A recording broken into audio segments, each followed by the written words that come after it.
നമ്മുടെ ജീവിതശൈലിയിൽ ഈ ഫാറ്റി ലിവറിലേക്ക് നയിക്കുന്ന പ്രധാന തെറ്റുകൾ എന്തൊക്കെയാണ്? അതായത് നമുക്കാണെങ്കിൽ എന്നും ചോറും കഞ്ഞിയും അതൊക്കെയാണല്ലോ സാധാരണയായിട്ട് ഉണ്ടാവുക. അപ്പോൾ ഇതൊക്കെ ഇതിലേക്ക് നയിക്കുന്ന ഒരു ഘടകമാണോ? അതെ, തീർച്ചയായിട്ടും.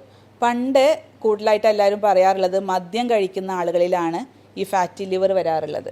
മദ്യം കൊണ്ടാണ് ഈ ലിവറിൻ്റെ പ്രവർത്തനങ്ങളൊക്കെ കുറയുന്നത് എന്നുള്ളൊരു ഒരു സത്യമായിട്ടുള്ള കാര്യങ്ങളായിരുന്നു. പക്ഷേ ഈ അടുത്തായിട്ട് അതൊക്കെ നേരെ തിരിഞ്ഞു പോയിട്ടുണ്ട്. മദ്യം കഴിക്കുന്നത് ഒരു കാരണമാണ്, പക്ഷെ അതിലേറെ കൂടുതൽ ഇപ്പോൾ കാണുന്നത് നമ്മുടെ ജീവിത രീതി കൊണ്ട് അല്ലെങ്കിൽ നമ്മുടെ ഭക്ഷണ രീതി കൊണ്ട് വരുന്ന ഫാറ്റി ലിവർ രോഗങ്ങളാണ് ഇന്ന് കൂടുതലായിട്ട് കണ്ടുവരുന്നത്. അതിലേറ്റവും പ്രധാനപ്പെട്ടത് നമ്മുടെ ഡയറ്റ് തന്നെയാണ്. ഭക്ഷണങ്ങൾ എന്ന് പറയുമ്പോൾ നമ്മൾ കൂടുതലായിട്ട് കലോറി അടങ്ങിയിട്ടുള്ള ഭക്ഷണങ്ങളാണ് കൂടുതലായിട്ട് കഴിച്ചു വരുന്നത്. അതിനനുസരിച്ച് നമുക്കൊരു എനർജി നമ്മൾ കളയുന്നില്ല, നമ്മളതിനനുസരിച്ച് നമ്മുടെ ശരീരത്തിൽ നിന്ന് എനർജി പോകുന്നില്ല. അപ്പോൾ കൂടുതലായിട്ട് കലോറീസുകളൊക്കെ നമ്മൾ ലിവറിൽ പോയിട്ട് അടിഞ്ഞ് അത് കൊഴുപ്പായിട്ട് വരാറുണ്ട്. അതിൻ്റെ പ്രധാന കാരണം നമ്മൾ കഴിക്കുന്ന അൾട്രാ പ്രോസസ്സ് ചെയ്തിട്ടുള്ള ഭക്ഷണങ്ങൾ, പ്രത്യേകിച്ച് ചെറിയ കുട്ടികളിലൊക്കെ ഒന്ന് വരാനുള്ളൊരു കാരണം അവർ കഴിക്കുന്ന ബേക്കറി ഐറ്റംസ്, ചിപ്സുകൾ അല്ലെങ്കിൽ ഇൻസ്റ്റൻ്റായി കിട്ടുന്ന ന്യൂഡിൽസ്, അതുപോലെ തന്നെ പേസ്ട്രീസ്, കേക്കുകൾ, ഇതൊക്കെ സ്ഥിരമായിട്ട് അത്തരം കുട്ടികൾ കഴിച്ചു വരുമ്പോൾ ഇവർക്ക് കൂടുതലായിട്ട് എനർജി അല്ലെങ്കിൽ ആവശ്യത്തിന് എനർജി ആയിട്ട് പുറത്തേക്ക് പോകുന്നുമില്ല. ആ സമയത്താണ് ഇവർക്ക് ഫാറ്റി ലിവർ രോഗങ്ങളൊക്കെ കൂടുതലായിട്ട് കണ്ടുവരുന്നത്. അതുപോലെ തന്നെ കൂടുതലായിട്ട് ഓയിലി ഭക്ഷണങ്ങൾ, പ്രത്യേകിച്ച് ഫ്രൈ ചെയ്ത ഭക്ഷണങ്ങളൊക്കെ, നമ്മൾ ഫ്രഞ്ച് ഫ്രൈസ്, അതുപോലെ തന്നെ ബ്രോസ്റ്റ് പോലെയുള്ള ഓയിലി കണ്ടൻറ്റ് അധികമുള്ള ഭക്ഷണങ്ങൾ കഴിക്കുന്ന ആളുകളിൽ കൂടുതലായിട്ട് കണ്ടുവരുന്നുണ്ട്. അതിൻ്റെ ഒരു ആൾട്ടർനേറ്റീവായിട്ട് നമുക്ക് യൂസ് ചെയ്യാവുന്ന ഒന്നാണ് എയർ ഫ്രൈ അത്രയും നമുക്ക് ഫ്രൈ ചെയ്ത ഭക്ഷണങ്ങളോടാണ് കൂടുതൽ താല്പര്യമെങ്കിൽ നമുക്ക് എയർ ഫ്രയർ വെച്ചിട്ട് യൂസ് ചെയ്യാം. അപ്പോൾ ഇത്തരം ഓയിലി കണ്ടൻറ്റുള്ള ഭക്ഷണങ്ങൾ പരമാവധി ഒഴിവാക്കാനും കൂടെ നോക്കുക. പിന്നെ ഷുഗർ എന്ന് പറയുമ്പോൾ നമ്മുടെ പഞ്ചസാര മാത്രമല്ല, നമ്മൾ കഴിക്കുന്ന അരിഭക്ഷണം, ചോറ്, അതൊക്കെ ഒരു വിധം ഗ്ലൂക്കോസ് തന്നെയാണ്. ഈ ഗ്ലൂക്കോസും ഫ്രക്ടോസും കണ്ടൻറ്റുള്ള എല്ലാ ഭക്ഷണങ്ങളും അമിതമായിട്ട് ചെന്ന് കഴിഞ്ഞാൽ നമുക്ക് കൊഴുപ്പായിട്ട് അത് സ്റ്റോർ ചെയ്യാം. അതിൽ പ്രധാനപ്പെട്ടത് മലയാളികൾക്ക് ഉള്ളത് ചോറ് തന്നെയാണ്. ആ ചോറ് അമിതമായിട്ട് ചെന്ന് കഴിഞ്ഞാൽ അത് ഫാറ്റി ലിവർ ഉണ്ടാക്കും. എന്ന് മാത്രമല്ല, ഷുഗറി ആയിട്ടുള്ള, പ്രത്യേകിച്ച് മധുരത്തിൻ്റെ കണ്ടൻറ്റ് കൂടുതലുള്ള ഡ്രിങ്ക്സുകൾ, പ്രത്യേകിച്ച് നമ്മുടെ ജ്യൂസുകൾ, പ്രത്യേകിച്ച് അല്ലെങ്കിൽ കൊക്കക്കോള, പെപ്സി പോലെയുള്ള ഡ്രിങ്ക്സുകളൊക്കെ വളരെ പോയ്സണാണ്. ഇതിനെ പോയ്സൺ എന്ന് തന്നെയാണ് പറയാറുള്ളത്. ഷുഗറി പോയ്സണാണ് ഇതൊക്കെ. അപ്പോൾ അതൊക്കെ കൂടുതലായിട്ട് എത്തിക്കഴിഞ്ഞാൽ നമുക്ക് ഫാറ്റി ലിവർ രോഗം വളരെ എളുപ്പത്തിൽ വരും. അപ്പോൾ ഇത് ചോറ് അതൊരു അരിഭക്ഷണം തന്നെയാണ്. അതോടൊപ്പം നമുക്ക് അരിഭക്ഷണത്തിൽ കൂട്ടാവുന്ന മറ്റൊന്നാണ് നമ്മൾ രാവിലെ കഴിക്കുന്ന ആഹാരങ്ങൾ എല്ലാം അമിതമായിട്ട് ചെന്ന് കഴിഞ്ഞാൽ ഇതൊക്കെ ഫാറ്റി ലിവറിലേക്ക് നയിക്കുന്ന ഒന്നാണ്. അപ്പോൾ നമ്മൾ ഇതിലൊക്കെ ചെയ്യേണ്ടത് അരിഭക്ഷണത്തിൻ്റെ അളവ് കുറയ്ക്കാൻ നോക്കുക. അരിഭക്ഷണത്തിൻ്റെ അളവ് കുറച്ചിട്ട് അതിൽ കൂടുതലായിട്ട് വെജിറ്റബിൾസ്, പ്രോട്ടീന്, ഹെൽത്തി ഫാറ്റ്, ഈ 3 കണ്ടൻറ്റും ഉണ്ടോ എന്ന് പരമാവധി ഉറപ്പ് വരുത്തുക. എല്ലാ ഭക്ഷണം കഴിക്കുമ്പോഴും നമ്മൾ ഗ്ലൂക്കോസ് കുറച്ചിട്ട് ബാക്കിയുള്ള പ്രോട്ടീനും ഫാറ്റും ഫൈബറും, ഈ 3 കാര്യങ്ങൾ കൂടുതലായിട്ട് ഇൻക്ലൂഡ് ചെയ്ത് കഴിഞ്ഞാൽ നമുക്ക് ഒരു പരിധി വരെ ഈ ഒരു രോഗത്തെ തടയാൻ പറ്റും. അതുപോലെ തന്നെ പ്രോട്ടീൻ എന്ന് പറയുമ്പോൾ ചിക്കൻ ആവാം, അല്ലെങ്കിൽ ഫിഷ് ആവാം, അങ്ങനത്തെ ഏത് മീറ്റ് ഐറ്റംസൊക്കെ ആവാം. പക്ഷെ അതൊക്കെ ഫ്രൈ ചെയ്യാതെ നമുക്ക് കറി വെച്ചിട്ടോ അല്ലെങ്കിൽ ഗ്രേവി ആക്കിയിട്ടോ കഴിക്കാൻ ശ്രദ്ധിക്കുക. വെജിറ്റബിൾസ് നല്ലപോലെ ഇൻക്ലൂഡ് ചെയ്യുക. ഇനി ഒരുപാട് വെജിറ്റബിൾസ് ഇൻക്ലൂഡ് ചെയ്യാനൊക്കെ പറയുന്നുണ്ട്. അതുപോലെ തന്നെ ഹെൽത്തി ഫാറ്റ്, നല്ല കൊഴുപ്പുള്ള ഭക്ഷണങ്ങൾ സപ്ലൈ ചെയ്യുക ശരീരത്തിലേക്ക്.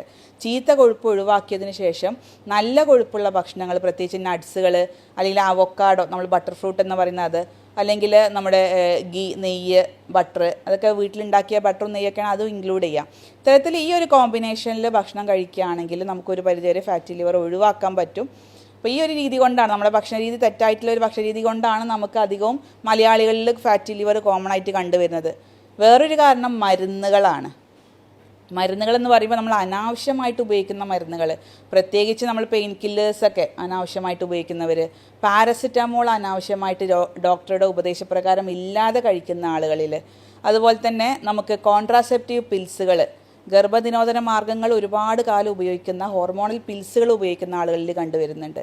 അതുപോലെ സൈക്യാട്രിക് ഡ്രഗ്സുകൾ ഒരുപാട് കാലം ഉപയോഗിക്കുന്നത്, അതുപോലെ തന്നെ നമുക്ക് പല ഈസ്ട്രജൻ കണ്ടൻറ്റുള്ള മരുന്നുകൾ ഒക്കെ ഡോക്ടറുടെ ഒരു അഡ്വൈസ് ഇല്ലാതെ ഒരുപാട് കാലം ഉപയോഗിച്ച് കഴിഞ്ഞാൽ എന്തായാലും നമുക്ക് ഫാറ്റി ലിവറിൻ്റെ അസുഖം വരും. അതുപോലെ തന്നെ തൈറോയിഡ് രോഗമുള്ളവർ അത് കൺട്രോൾ ചെയ്യാതെ കൊണ്ടുപോവുകയാണെങ്കിൽ നമുക്ക് ഈ ഫാറ്റി ലിവർ വരാനുള്ള ചാൻസ് കൂടുതലാണ്. അപ്പോൾ പണ്ടൊക്കെ ഒരു ആൽക്കഹോൾ കാരണം വന്നിരുന്ന ഈ രോഗം ഇന്നിപ്പോൾ നമ്മുടെ ഉപയോഗിക്കുന്ന ഭക്ഷണം, നമ്മൾ ഉപയോഗിക്കുന്ന മരുന്നുകൾ, നമുക്ക് വരുന്ന അസുഖങ്ങളൊക്കെ കാരണമാണ് കൂടുതലായിട്ട് ഫാറ്റി ലിവർ കണ്ടുവരുന്നത്. അപ്പോൾ ഇതൊക്കെയാണ് ഇന്ന് കോമൺ ആയിട്ട് കണ്ടുവരാനുള്ള കാരണങ്ങൾ. പിന്നെ ഒരു സംശയമുള്ളത് എന്താ വെച്ചാൽ ഇപ്പോൾ പലരും ഇന്ന് കൂടുതലായിട്ട് അധിക സമയം ഇരുന്ന് ജോലി ചെയ്യുന്ന ആളുകളാണ്. അത് ഇതിനെ ബാധിക്കുന്ന ഒരു ഘടകമാണോ? ചോദിക്കാൻ എന്തിരിക്കുന്നു, അത് ഓഫ് കോഴ്സ് അതിനെ ബാധിക്കുന്ന ഘടകം തന്നെയാണ്. ഇന്ന് സിറ്റിംഗ് ജോബ് എന്ന് പറയുന്നത് സെക്കൻഡ് സ്മോക്കിംഗ് എന്നാണ് അറിയപ്പെടുന്നത്. അപ്പോൾ അതിൻ്റെ ഒരു ഇൻറ്റൻസിറ്റി ആലോചിച്ച് നോക്കൂ. നമ്മളൊരു കണ്ടിന്യൂസ് ആയിട്ട് ഇരുത്തെന്ന് പറഞ്ഞു കഴിഞ്ഞാൽ നമ്മുടെ അവിടെ എനർജി യൂസ് ചെയ്യുന്നില്ല, ടോട്ടലി നമ്മുടെ ബോഡി റെസ്റ്റ് ഫേസിൽ തന്നെയാണ് പോയിക്കൊണ്ടിരിക്കുന്നത്. അപ്പോൾ എന്താ സംഭവിക്കുക, നമ്മുടെ ബോഡിയിലുള്ള ഗ്ലൂക്കോസ് വർക്ക് ചെയ്യുന്നില്ല, അത് കൊഴുപ്പായിട്ടാണ് അടിഞ്ഞുകൊണ്ടിരിക്കുന്നത്.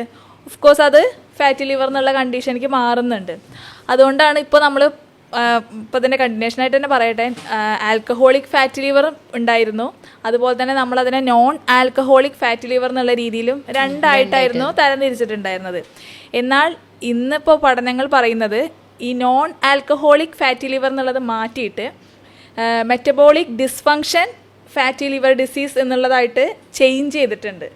അതിൻ്റെ കാരണം എന്താണ്? മെറ്റബോളിക് ഡിസ്ഫങ്ഷൻ എന്ന് പറഞ്ഞു കഴിഞ്ഞാൽ എന്താണ്? മെറ്റബോളിസം എന്ന് പറഞ്ഞു കഴിഞ്ഞാൽ നമ്മുടെ ബോഡിയിലുള്ള എനർജി ആയിട്ട് മാറുന്നത്, ഗ്ലൂക്കോസ് എനർജി ആയിട്ട് മാറുന്നത്. അതിൻ്റെ ഡിസ്ഫങ്ഷൻ എന്ന് പറഞ്ഞു കഴിഞ്ഞാൽ ഫങ്ഷനിങ് കറക്റ്റായിട്ട് നടക്കാത്തത് കൊണ്ടുണ്ടാകുന്ന അസുഖം എന്നുള്ള രീതിയിൽ ഇതിനെ മാറ്റിയിട്ടുണ്ട്. അതായത് MASLD എന്നുള്ളതായിട്ട് ചേഞ്ച് ചെയ്തിട്ടുണ്ട് എന്ന് പല റിപ്പോർട്ടുകളിലും പറയുന്നത്. അപ്പോൾ അത്രത്തോളം തന്നെ നമ്മൾ സിറ്റിംഗ് ജോബ് അതിന് എന്താ പറയുക, എഗെയിൻസ്റ്റ് ആയിട്ടുള്ളത് തന്നെയാണ്. അപ്പോൾ എന്താ നമ്മൾ ചെയ്യേണ്ടതെന്ന് വെച്ച് കഴിഞ്ഞാൽ അറ്റ്ലീസ്റ്റ് ഒരു ഫോൺ കോൾ വരുന്ന സമയത്തോ അല്ലെങ്കിൽ എന്തെങ്കിലും ഒരു സ്നാക്സ് കഴിക്കാൻ എഴുന്നേൽക്കുന്ന സമയത്തോ വെള്ളം കുടിക്കാൻ പോകുന്ന സമയത്തൊക്കെ ഒന്ന് എഴുന്നേറ്റ് ഒന്ന് ഫ്രഷായി ഒന്ന് 5-10 മിനിറ്റ് അങ്ങോട്ടും ഇങ്ങോട്ടും നടക്കുന്ന രീതിയിലുള്ള എക്സസൈസ് കാര്യങ്ങൾ ചെയ്യാം. അതുപോലെ തന്നെ നമുക്ക് ഇരുന്ന് കൊണ്ട് ചെയ്യാൻ പറ്റുന്നതൊക്കെയാണ്. ഇപ്പോൾ നെക്കിനുള്ള എക്സസൈസുകൾ കൊടുക്കാം, കഴുത്തൊന്ന് അങ്ങോട്ടും ഇങ്ങോട്ടൊക്കെ ഒന്ന് ഫ്രഷ് ആവാൻ വേണ്ടിയിട്ടുള്ള എക്സസൈസുകൾ. കാഫ് മസിൽസ്, നമ്മുടെ ഈ മുട്ടിൻ്റെ ബാക്കിലുള്ള കാലിൻ്റെ ബാക്കിലുള്ള മസിലാണ് കാഫ് മസിൽസ്.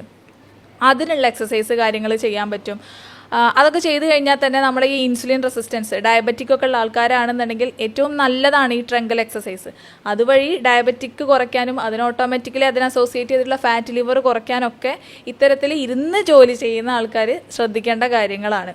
പിന്നെ നന്നായിട്ട് വെള്ളം കുടിക്കുക. നമ്മൾ AC-യിലും കൂടി ആയിരിക്കും ഇരിക്കുന്നത്, അതുകൊണ്ട് തന്നെ വെള്ളം കുടിക്കുന്നത് ശ്രദ്ധിക്കുക. നല്ല വൈറ്റമിൻ അടങ്ങിയിട്ടുള്ള ഫുഡ് കാര്യങ്ങൾ കഴിക്കുക. അതൊക്കെയാണ് ഇതിനെ കോമ്പൻസേറ്റ് ചെയ്ത് ചെയ്യേണ്ട കാര്യങ്ങളായിട്ടുള്ളത്. നമ്മളിപ്പോൾ പറഞ്ഞു ആൽക്കഹോളിക് ആയിട്ടുള്ള ഫാറ്റി ലിവർ ഉണ്ട്. അതുപോലെ പുകവലി നമ്മുടെ ഫാറ്റി ലിവറിനെ ബാധിക്കുന്നുണ്ടോ? ഓഫ് കോഴ്സ് ബാധിക്കും. അത് പലപ്പോഴും പിന്നെ ആൾക്കാർക്കുള്ള ഡൗട്ടാണ്, നമ്മളെ വയറ് സംബന്ധമായിട്ടുള്ള പ്രശ്നങ്ങൾ വരുന്ന ആൾക്കാർക്ക് എങ്ങനെയാണ് ഈ പുകവലി ബാധിക്കുന്നത് എന്നുള്ളത്. ഒന്ന് ആലോചിച്ച് നോക്കിക്കഴിഞ്ഞാൽ ഈ പുക വലിക്കുന്നത് വഴി 7000-ലധികം രാസപദാർത്ഥങ്ങൾ നമ്മളെ ബോഡിയിൽ എത്തുന്നുണ്ട്. അതായത് ടോക്സിൻസ്. ആൽക്കഹോളും ഒരു ടോക്സിനാണ്, പുകയിൽ അടങ്ങിയിരിക്കുന്നതും ടോക്സിനാണ്. ഓഫ് കോഴ്സ് ടോക്സിൻസ് എവിടെയാണ് പോയി ഡെപ്പോസിറ്റ് ചെയ്യുക? കരളിലാണ്. അത് കരളിൻ്റെ പ്രവർത്തനത്തിനെ തകരാറിലാക്കും. അതിൽ നിന്നുണ്ടാകുന്ന എൻസൈംസ് കാര്യങ്ങൾക്കൊക്കെ ഇത് ബാധിക്കുന്നുണ്ട്.